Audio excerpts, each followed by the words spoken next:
Hey everyone, welcome back to our channel. If you're dealing with the F760 error code on your GE oven from the 2025 models, you're in the right place. This pesky error can halt your cooking plans, but don't worry, I'm here to break it down step by step so you can get your oven up and running again quickly.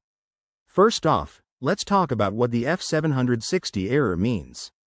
In GE ovens, this code typically signals an issue with the control panel or touchpad. It might be triggered by a stuck button, a loose wire, or even a minor electrical glitch.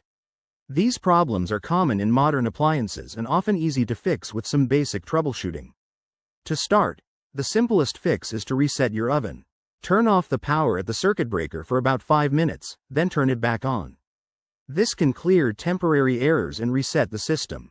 If that doesn't work, inspect the control panel for any visible issues, like stuck keys or debris. Gently clean the area with a soft cloth. Avoid using water or harsh chemicals to prevent further damage. Next, check the oven's wiring connections. Unplug the oven if you're comfortable, and look for any loose wires behind the control panel. If you're not handy with electronics, it's best to stop here and call a professional. Sometimes, this error points to a faulty control board, which requires specialized tools to repair. If you've tried these steps and the error persists, it could indicate a more serious problem, like a sensor failure. In that case, contact GE customer support or a certified technician to avoid voiding your warranty. Remember, regular maintenance, like keeping your oven clean and avoiding spills on the controls, can prevent these issues in the future. There you have it. Simple solutions for the GE F760 error code.